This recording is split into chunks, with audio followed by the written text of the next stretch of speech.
Je vous remercie pour votre présence. Je remercie également mes deux compagnons qui sont là. Alors, on devait être quatre. Ahmed m'a appelé ce matin. Il a un rhume, il est au lit. Donc, il ne sera pas avec nous. On a quand même laissé l'image de Ahmed. Voilà, il ne sera pas là. Donc, vous avez à ma droite Claude Chauvet. Oui, Claude Chauvet, je suis directeur technique pour le secteur public chez Intel France. Intel France, j'avais mis Intel Corporation. Oui, Corporation, si tu veux. C'est une petite entreprise qui fabrique des puces en silicium, qui est un peu présente dans le cloud. C'est une start-up, quoi. Voilà, Intel. Et à ma gauche, Mathieu. Mathieu Riati, donc moi je suis le responsable du secteur public chez Hewlett Packard Enterprise et qui est également un acteur un peu petit du monde de l'informatique. Donc voilà, alors on va vous parler d'une chose qui est absolument extraordinaire, qui est relativement peu connue, c'est l'informatique hybride. Alors on va vous expliquer pourquoi on a choisi ce sujet-là, qui est quelque chose d'assez pointu. Et Claude, voici, tu vas nous raconter un peu l'histoire de cette affaire de cloud hybride. Oui, alors je voulais remercier François de m'avoir permis de participer à cette conférence. Remercier avec quelques pincettes parce qu'il m'a dit écoute Claude, tu vas nous faire l'historique du cloud. Tu as 3 minutes. C'est un petit peu court, mais donc je vais essayer de vous faire quelque chose d'un peu synthétique. Grosso modo, le cloud est arrivé entre 2000 et 2010 sur deux principes techniques et deux principes d'efficacité. Les deux principes techniques, c'est tout d'abord le gigabit Ethernet qui a vraiment pris son essor en 2000, dans le sens où on a réussi à faire passer du gigabit Ethernet de façon assez massive sur du cuivre. On pense toujours à la fibre quand il s'agit d'infrastructures performantes, mais paradoxalement, c'est vraiment quand on a réussi à faire passer le gigabit Ethernet sur des fils de cuivre que ça s'est déployé, que les prix ont chuté, que le prix au port a grandement diminué, et puis que finalement, c'est une technologie qui a permis de faire des réseaux, des architectures très efficaces et qui ont donné naissance justement à des systèmes distribués. Donc ça c'est un des éléments. Le deuxième élément c'est la virtualisation. Effectivement on a vu on a vu la virtualisation qui poussait énormément à partir de ces années-là. Du point de vue Intel, on a sorti le premier processeur avec des technologies de virtualisation embarquées en 2003. Vanderpool, pour ceux qui se souviennent. Ça fait 19 ans que je suis chez Intel, donc j'ai vu passer quelques technos et j'ai vu un petit peu justement l'avènement du cloud. Ces deux facteurs combinés ont fait qu'on a réfléchi à une nouvelle façon d'utiliser son infrastructure qui soit plus efficace, plus agile. Donc ça fait partie des deux principes. Le premier principe pour l'entreprise ou pour une grosse infrastructure de commencer à utiliser le cloud, c'était de gagner en rapidité de provisioning, c'est-à-dire combien de temps il me faut pour déployer un serveur, un service, une application. Et la deuxième partie, c'était la concentration finalement. Au lieu d'utiliser un serveur pour une application, on s'est mis à mettre plusieurs machines virtuelles côte à côte. Ça nous a permis de gagner, de faire de la consolidation et donc de gagner en efficacité par rapport à un data center avec X serveurs. Au lieu d'avoir 5% d'utilisation, on montait à des taux d'utilisation bien supérieurs. Donc, plutôt que vous brosser un historique de tout ce qui s'est passé, j'étais parti sur... Non, attends. J'étais parti sur un exemple, donc, qui est l'exemple que je connais le mieux, puisque c'est celui de l'informatique chez Intel, donc dans notre réseau IT. Ce qu'on a fait, c'est qu'on a commencé à mettre de la virtualisation un petit peu partout.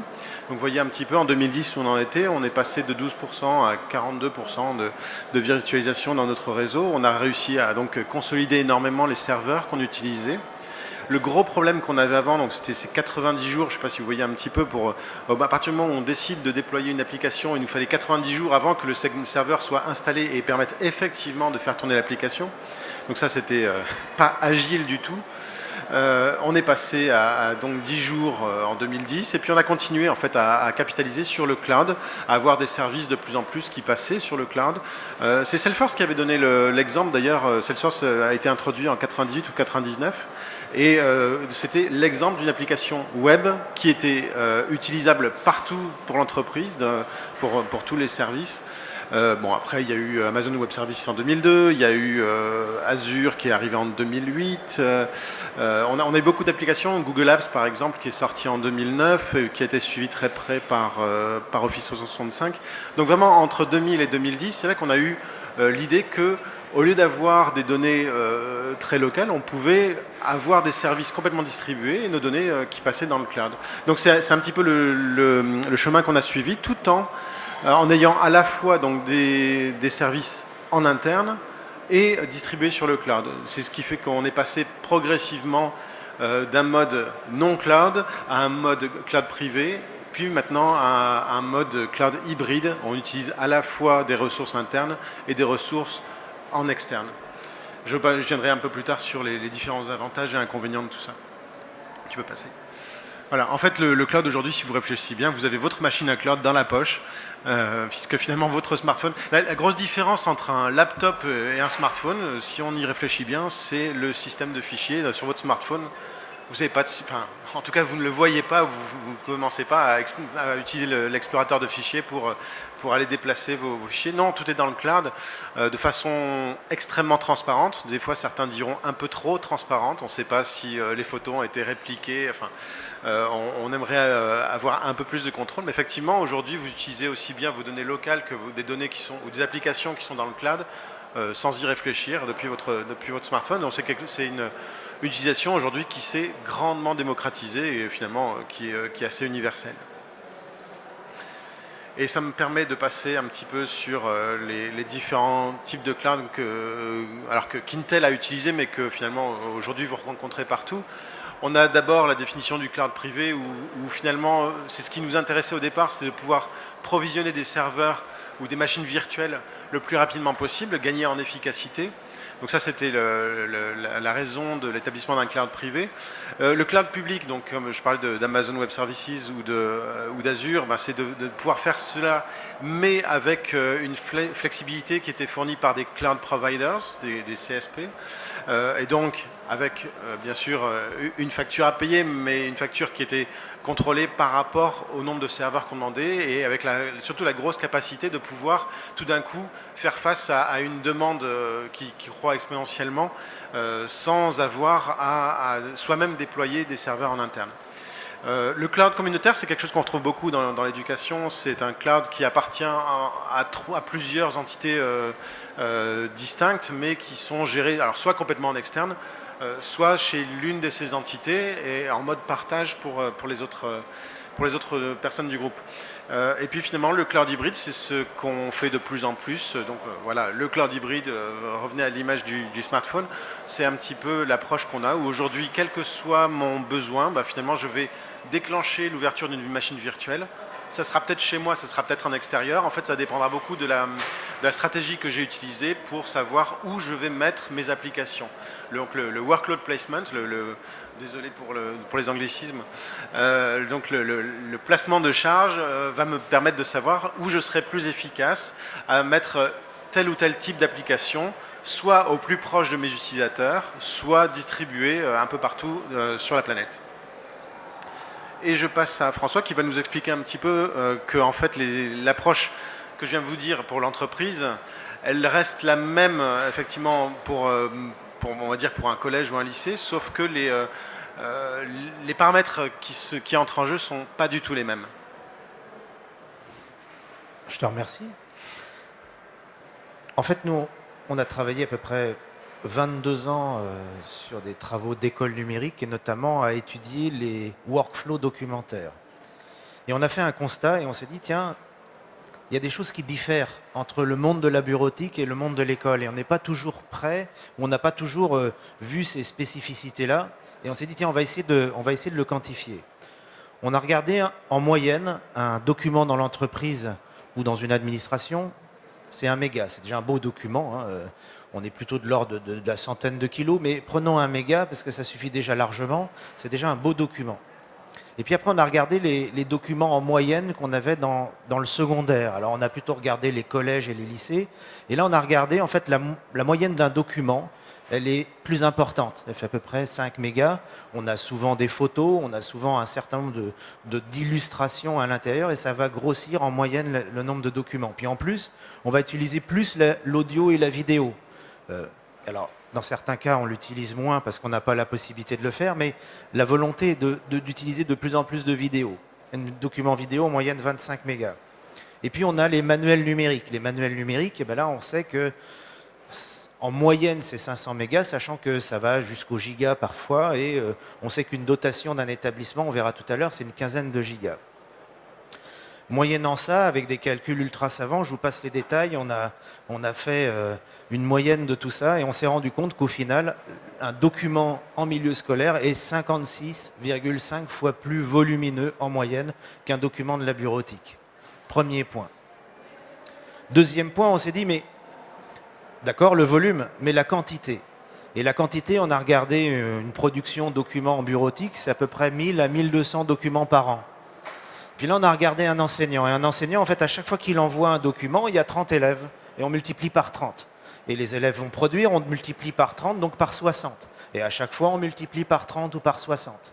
Production, en gros, générée par un enseignant avec une classe, 32 000 documents par an, soit 28 fois plus nombreux de documents à manipuler.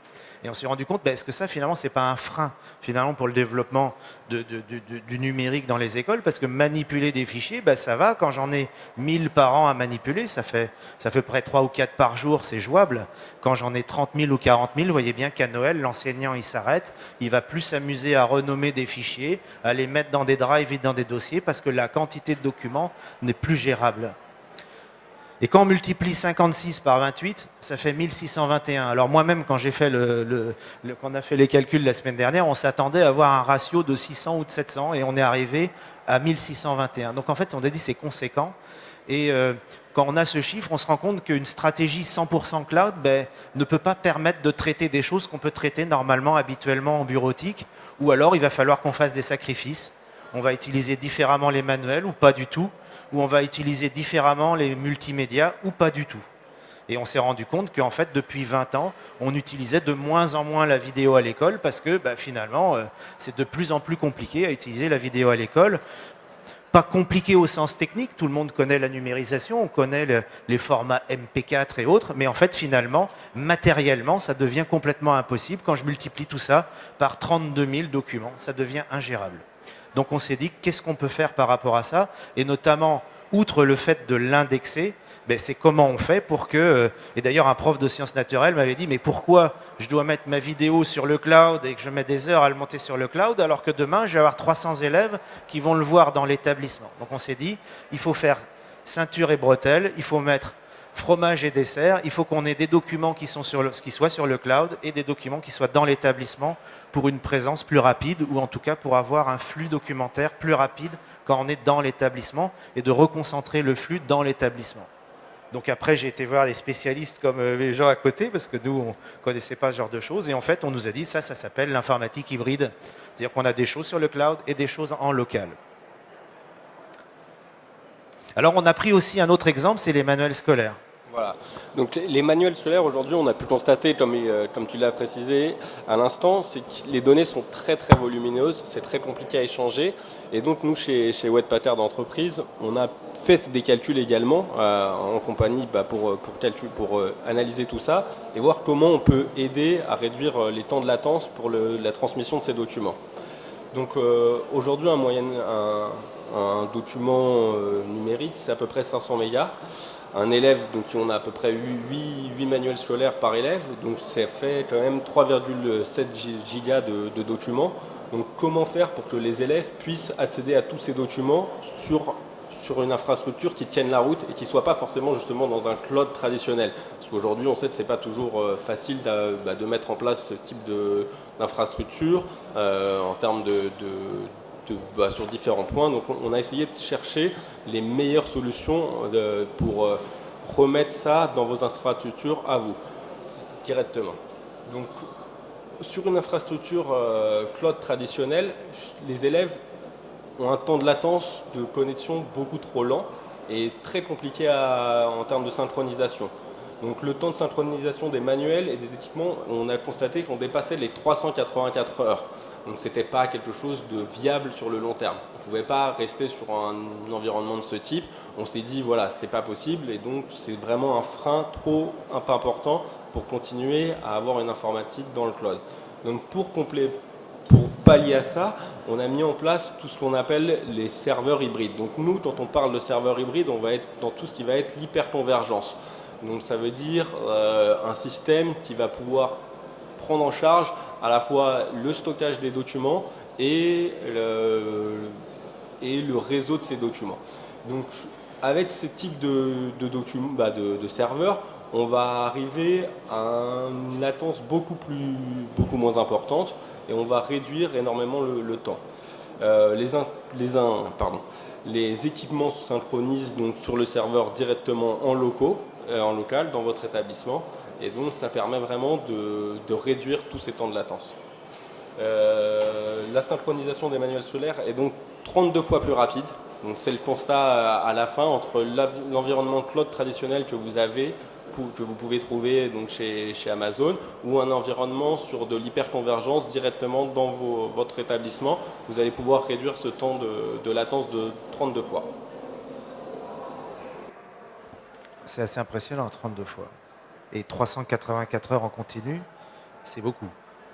Alors, moi j'ai pris l'exemple de l'architecture de WISB pour expliquer tout ça. En fait, le principe, c'est qu'on a ce qu'on appelle des médiathèques de diffusion. Et au jour J, on met à jour les médiathèques de diffusion. Alors les médiathèques de diffusion, c'est celles qui sont sur votre droite, voilà, ici. À J+1, et on a vu en 4 heures à peu près pour 15 gigas de manuel, les contenus sont synchronisés sur chaque médiathèque de chaque établissement. Et pour autant, c'est bien un contenu qui était diffusé une fois et qui va se retrouver présent après dans chaque établissement à J+1. Et là, on n'a pas de problème de synchroniser une centaine, voire 1000 établissements, puisque là, on va faire ça même en temps différé, la nuit, et ça pose aucun problème d'avoir remis ces 15 gigas-là présents dans chaque établissement. À J+2, on va synchroniser tous les devices, et on a vu qu'il faut à peu près 4 heures par device, même si c'est des réseaux locaux avec du LAN ou du Wi-Fi, et ça va marcher. Donc on aura bien nos 2 jours, c'est-à-dire à J+2, on aura eu la possibilité de synchroniser l'ensemble des contenus, moyennant ce relais, ce serveur relais, la médiathèque qui est donc dans l'établissement et qui va être relais des médiathèques de diffusion. Et quand je fais une mise à jour de contenu, c'est pareil, je vais mettre à jour le contenu sur les médiathèques de diffusion. À J+1, elles sont à jour dans tous les établissements, et à J+2, elles seront à jour sur tous les devices. On a fait des essais sur 50 000 devices et ça tourne très très bien. En plus de ça, moi en tant qu'administrateur informatique, je n'ai pas besoin d'aller dans chaque établissement pour voir comment ça se passe et pour paramétrer tout ça. J'ai bien une seule console qui me permet d'orchestrer et d'organiser tout ce flux documentaire-là. Alors, on verra qu'on parlait des manuels scolaires, mais il n'y a pas que les manuels scolaires. Il peut y avoir des banques d'images, et on parle aussi de films, de banques de films. On peut faire exactement la même chose sur des documents multimédia qui sont très très volumineux. On a même fait des sites dans certains pays où on a beaucoup moins d'internet, où on peut faire fonctionner tout le système avec 3 heures d'internet par jour et 4 heures de Wi-Fi par jour, 2 heures le matin, 2 heures l'après-midi. Donc c'est vraiment un mode de fonctionnement par synchronisation descendante.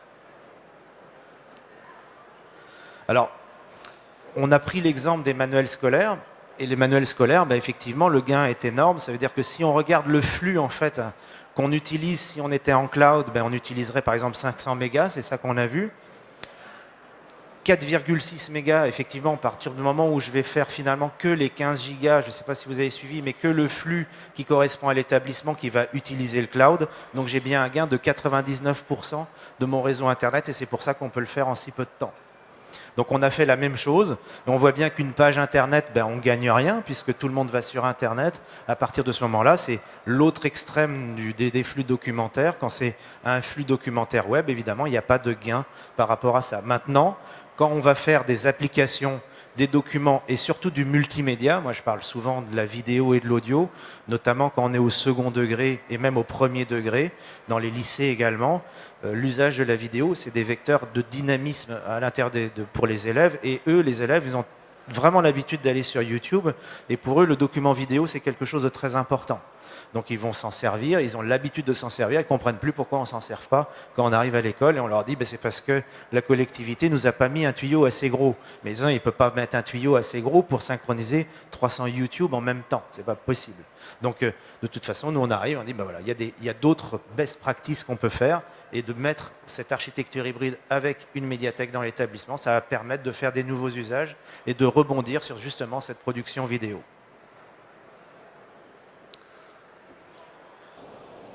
Alors, au niveau de l'architecture hybride, qu'est-ce que ça apporte réellement en termes de plus-value? Donc déjà, ça va réduire tous les coûts de l'IT et des opérations récurrentes, parce qu'il y aura beaucoup moins de temps de support par rapport à ça. Donc on a vu que ça réduisait de 69% les coûts de l'infrastructure traditionnelle. Ça, c'est des rapports qui nous ont été transmis. Ça réduit bien sûr le nombre d'appareils. Vous avez moins de serveurs. Vous allez avoir un seul équipement dans votre établissement au lieu des différents serveurs que vous pouviez avoir aujourd'hui. Donc, ça réduit également le nombre d'équipements. Et ça permet également donc, un coût, une économie par rapport à ce que vous avez chez Amazon aujourd'hui de 55%. Ça, c'est le coût d'acquisition et donc le coût des opérations récurrentes qui est réduit. Donc ça, c'est le premier point qui est assez important. Également, ça va permettre donc, une meilleure souplesse et accélération de la mise en production des éléments. Donc, comment expliquer ça? Ça veut dire que tous ces systèmes vont être managés en centrale et donc on va pouvoir descendre les VM, comme on vient de le dire, directement sur tous les établissements en une seule fois. Donc, ça veut dire que vous allez pouvoir avoir une production synchronisée automatiquement dans tous vos établissements de votre architecture. Donc dès que vous allez avoir une nouveauté, un nouveau manuel scolaire, vous allez le mettre dans le logiciel WISB et après donc, ce logiciel il va être mis dans tous les serveurs de tous les établissements et donc tous les établissements vont avoir l'information en live que ça a été mis à jour. Donc c'est très intéressant parce que ça permet vraiment une synchronisation automatique de la donnée. Et donc ça permet vraiment de réduire les temps de latence sur cette partie-là. Et enfin, c'est vraiment, on va pouvoir avoir une résilience et une prévention des pertes de données. Donc toutes les données vont être résiliées. On fait donc quand on met en place, on met des stretch clusters dans les établissements. Donc on va mettre deux solutions hybrides deux solutions hyper convergées. Donc clusterisées, et donc ça permet de ne jamais avoir de perte de données. L'établissement ne peut pas avoir de perte et tout simplement il n'y a pas de perte de l'architecture possible. Qu'est-ce qu'on peut dire d'autre? Donc l'amélioration de la sauvegarde bien évidemment, donc vous n'avez pas besoin de système de sauvegarde complémentaire, donc le système de sauvegarde est intégré directement auprès du système hybride qu'on pourrait mettre en place. Tu parlais des 57% des clients qui ont réduit le temps de récupération de quelques jours, c'est parce que aussi pour la sauvegarde ça a un effet. Moi j'avais pas forcément compris ça, mais peut-être c'est magique. Alors, voilà, comme la sauvegarde est directement intégrée dans le système hybride, et il n'y a pas de temps de latence avec le système de sauvegarde et ça permet de sauvegarder en automatique les informations que vous avez sur les systèmes. D'accord, ok. Quels sont les objectifs atteints grâce au cloud? C'est un peu ce qu'on vient de se dire en fait. De toute façon, c'est avoir une charge de travail élastique, donc c'est permettre tout simplement que l'établissement puisse travailler en temps réel sur les données scolaires des différents élèves et que quand il y a une synchronisation, ça se fait directement dans l'établissement en live directement. Le temps de latence, comme on l'a dit, il est réduit au minimum. Vous n'avez pas besoin d'accéder à des données qui sont dans le cloud. Vous accédez à des données qui sont en local et qui peuvent se synchroniser directement au travers d'une plateforme en centrale. Toutes les charges de travail sont prédictibles, donc ça veut dire que j'imagine qu'il voulait nous expliquer qu'on a la capacité à prédire ce qui va se passer sur votre réseau, prédire également ce qu'il va y avoir sur cette infrastructure hybride et donc pouvoir anticiper tout flux, que ce soit sur la mémoire ou que ce soit sur le stockage des équipements. Et enfin, vous allez pouvoir faire des vérifications, des tests de conformité, de confidentialité, que les personnes qui accèdent à là c'est plutôt sur la partie réseau, sont conformes et respectent les normes que vous avez proposées dans vos établissements. D'accord, merci. Sur la confidentialité, il y a des logiques de sécurité, de protection des données. On sait qu'on parle beaucoup de cette affaire de protection, mais toute la sécurité, on peut être sûr que c'est conforme, on va dire? Alors, sur la partie sécurité, donc oui, la confidentialité des données, ça veut dire que comme vous êtes maître de vos données, mais vos données ne partent plus dans le cloud. Donc ça vous permet bien évidemment de respecter toutes les lois et vous êtes sûr que les données ne soient pas disponibles sur des clouds publics comme ça peut être le cas chez Amazon ou d'autres acteurs du cloud. Là, vous maîtrisez complètement cette infrastructure et tout en ayant réduit votre coût de possession des équipements. Mais d'ailleurs sur la sécurité, j'aurais plusieurs choses à dire. C'est vrai que Intel est bien placé aussi pour vous garantir le chiffrage, par exemple le chiffrement de tout ce qui va passer. Aujourd'hui, c'est une tâche de base pour un processeur, même pour un SSD. Toutes les données qui sont stockées sur un SSD, par exemple, nativement, sont chiffrées de toute façon. Donc il y a beaucoup d'aspects sur la sécurité, sur le fait de pouvoir garantir à quel endroit physique se trouve un serveur. Est-ce qu'il est bien en France ou est-ce qu'il se retrouve dans une autre zone? Tout ça, ça fait partie de technologies qui petit à petit sont arrivées dans le silicium. Ce qui m'a beaucoup plu dans l'architecture WISB, donc on voit entre l'utilisateur, l'élève et puis les différents contenus auxquels il va avoir accès, c'est que finalement ça m'a beaucoup fait penser à la façon dont nous on a conçu les processeurs et dont nous on gère justement le fait de placer la donnée au plus proche de l'endroit où on en a besoin. Donc si on remplace l'élève par un processeur, en fait, l'élève, lui, il va voir son stockage local et puis il va s'adresser à un serveur local et puis il va s'adresser éventuellement, s'il n'a pas trouvé ses données jusque-là, il va s'adresser à un serveur dans le cloud pour récupérer sa vidéo, son document, etc. En fait, on a exactement la même chose qui se passe. Si on prend un gros microscope, quand on regarde à l'intérieur d'un ordinateur, on a exactement la même chose qui se passe. C'est-à-dire que le processeur... Alors, j'ai donné des ordres de grandeur, hein, de temps d'accès. Un processeur, généralement, il travaille sur une échelle de la nanoseconde. C'est-à-dire qu'un processeur à 1 GHz, il fait chaque nanoseconde, il est capable de traiter une opération. Encore que pour traiter une opération, il faut que la donnée sur laquelle il va y faire l'opération soit là. Pour qu'elle soit là, il y a plein de différents niveaux de mémoire auxquels il peut avoir accès. Le premier niveau, c'est la mémoire cache qui a vraiment... Je vous rassure, hein, je suis très geek, d'accord, mais je sais que tout le monde ne s'enthousiasme pas autant que moi sur les rouages du silicium. Mais ce que je voulais vous indiquer, c'est que quand mon processeur, qui travaille donc à l'échelle de la nanoseconde, s'il doit aller jusqu'au bout, vous voyez le disque dur au bout qui est plutôt lui à l'échelle du million de nanosecondes, si pendant 1 million de cycles, le processeur ne fait que attendre la donnée, il va pas travailler beaucoup.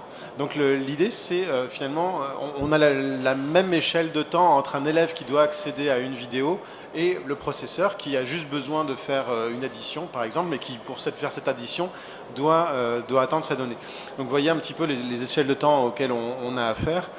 Pour rendre les choses un peu plus visible, perceptible, j'avais pris l'image du cuistot qui est en train de préparer sa pâte à crêpes et il est en train de faire ses crêpes. S'il a les œufs à côté de lui sur le plan de travail, finalement c'est sa mémoire cache, c'est l'information qui est directement disponible, mais s'il ne la trouve pas, s'il ne trouve pas les œufs à côté de lui, il va les chercher dans le frigo. S'il n'y en a plus dans le frigo, il va voir si dans le cellier, par exemple, il n'y en a pas. Sinon, il va devoir courir au supermarché du coin. Pendant ce temps, on est d'accord, il n'y a aucune crêpe qui se fait.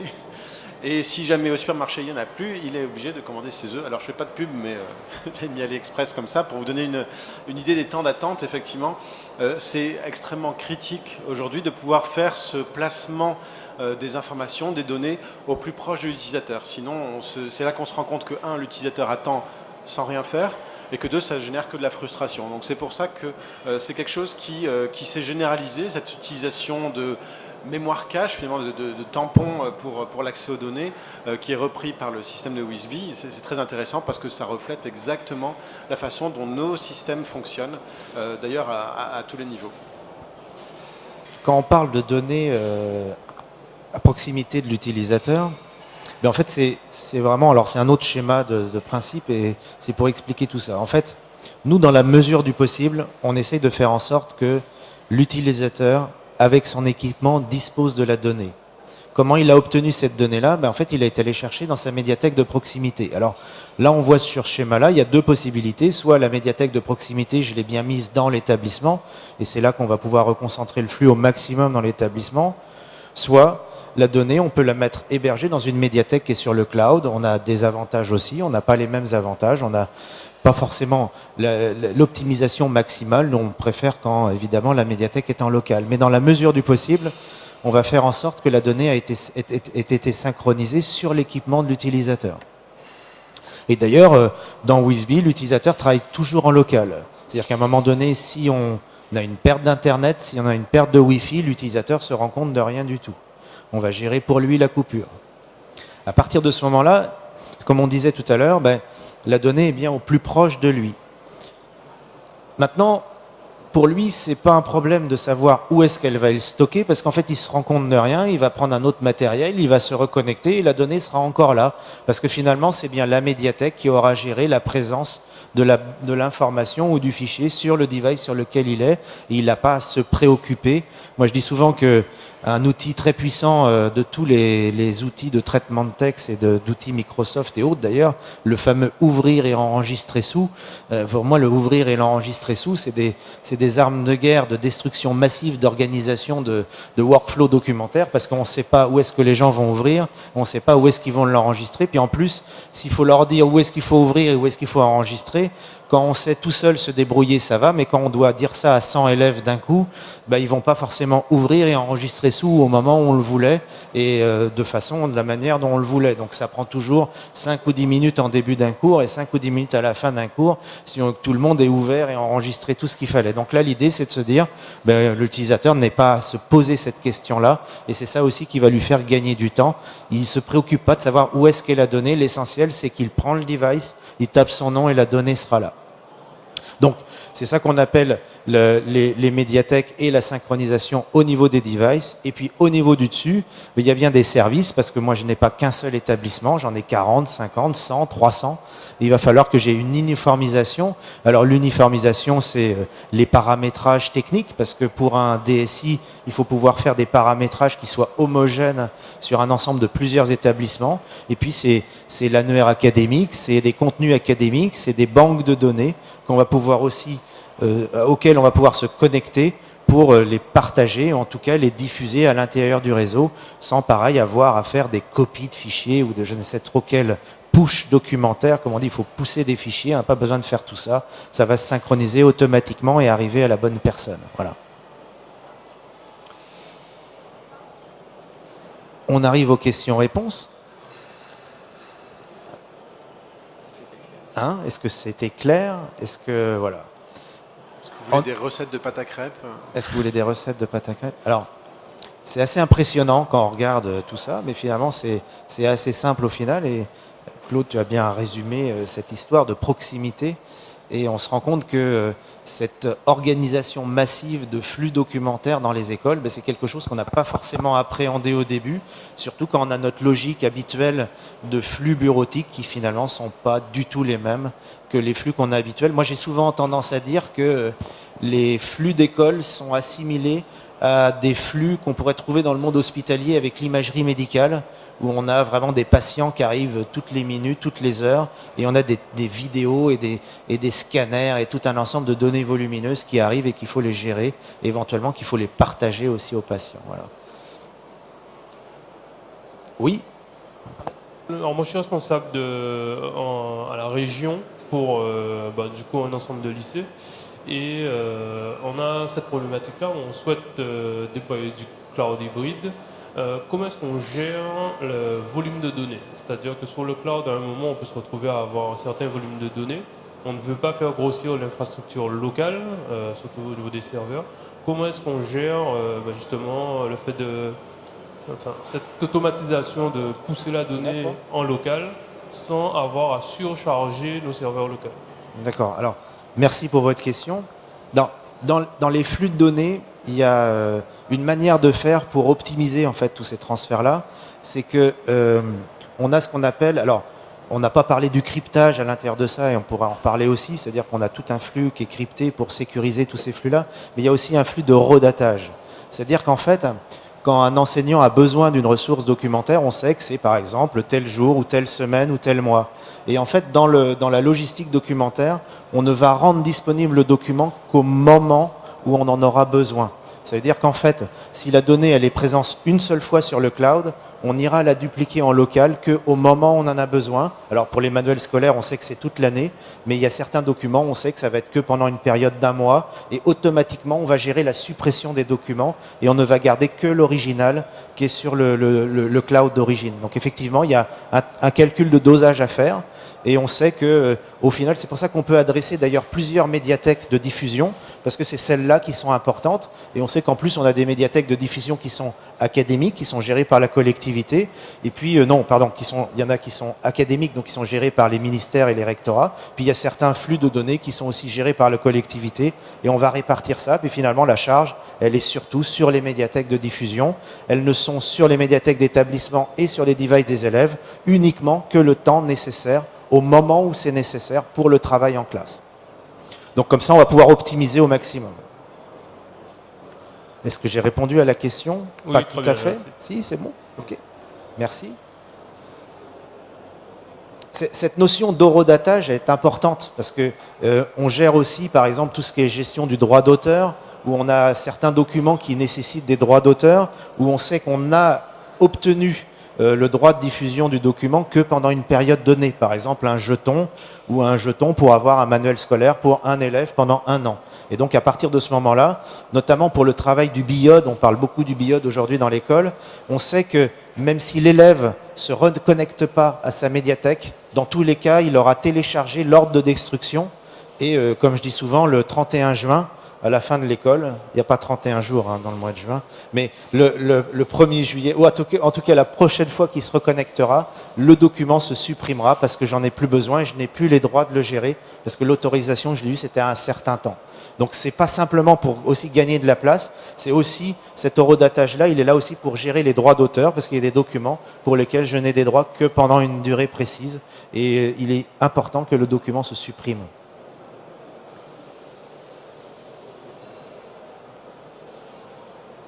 Est-ce que vous avez d'autres questions?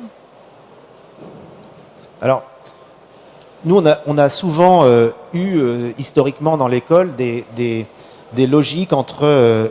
et moi, ça m'a intéressé. On a échangé ce midi, parce que, vous savez, préparer une conférence comme celle-là, c'est un peu compliqué. On s'est eu au téléphone plusieurs fois. Et moi, on a pu échanger ce midi sur la manière de faire, en fait. Et je parlais avec Mathieu de ça ce midi sur... est-ce qu'il est finalement possible d'installer 200 ou 300 établissements d'un coup ou carrément 50 000 devices d'un coup? Parce que effectivement, quand on a une grande massivité de postes de travail et d'établissements, ben on va se retrouver devant cette problématique-là. On ne va pas pouvoir passer une demi-heure par device à faire un clic qui s'appelle suivant et tranquillement faire ça parce que l'année n'y suffirait pas ou alors il faudrait une armée complète de boutons ou de doigts en tout cas pour faire suivant. C'est vrai qu'avec une administration centrale des VM qui sont déployés dans tous les établissements, on peut avoir cette politique qui permet d'envoyer le même document en synchronisé surtout dans tous les établissements, tout simplement. Et ça marche aussi pour les paramétrages au final, parce qu'un fichier de paramétrage, c'est quand même une séquence, et ça va aussi permettre d'avoir les paramètres Wi-Fi, tous ces paramétrages qui vont être uniformisés sur plein de postes en fait. Tout à fait. Ça va avec, voilà. Exactement. C'est important de le dire parce que ça fait partie des questions aussi qu'on a régulièrement. Alors moi, c'est vrai que je parcours la France pour voir les départements et les régions. C'est un métier très agréable où on évangélise justement les serveurs hybrides et cette logique-là qui n'est pas souvent connue ou qui est méconnue ou pour lequel on ne se rend même pas compte finalement. Nous, on a rencontré un certain nombre d'enseignants qui disaient François, je ne sais pas si tu te rends compte, on a 100 ou 200 documents par jour qui arrivent. Comment veux-tu qu'on les renomme tous? Comment veux-tu qu'on les joue? Et puis à Noël, chaque enseignant se retrouve avec 3 ou 4 000 documents, puis il abandonne. Il dit ça ne va pas être possible. Surtout quand les parents arrivent et disent alors, qu'est-ce qu'elle a fait Véronique cette semaine? Ou comment elle a progressé depuis le début de l'année? Pour aller voir les fichiers de Véronique, c'est très très compliqué.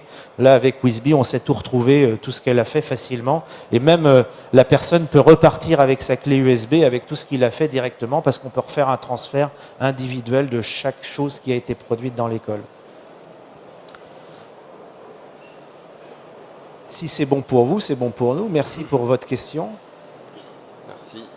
Merci. Maintenant, il n'y a plus qu'à mettre l'hybride dans les établissements. Après tout, c'est tout ce qui reste à faire pour vous. Et puis, de toute façon, vous avez les noms des personnes, mais je vous laisse un petit peu de temps pour reprendre des notes éventuellement. Mathieu Rigatti, Hewlett-Packard Entreprise, Claude Chauvet, Intel. Et puis vous pouvez nous retrouver le stand WISBY qui est juste à côté, c'est le stand i37, on est juste à côté. D'ailleurs, il y a des petites fiches à la sortie. Vous avez le plan qu'on a imprimé en miniature qui vous permet de regagner facilement le stand i37. À très bientôt. Merci à vous pour votre présence. Merci à vous. Merci Claude. Merci Mathieu. Merci beaucoup pour votre travail. Et puis, on vous souhaite un bon salon. Merci.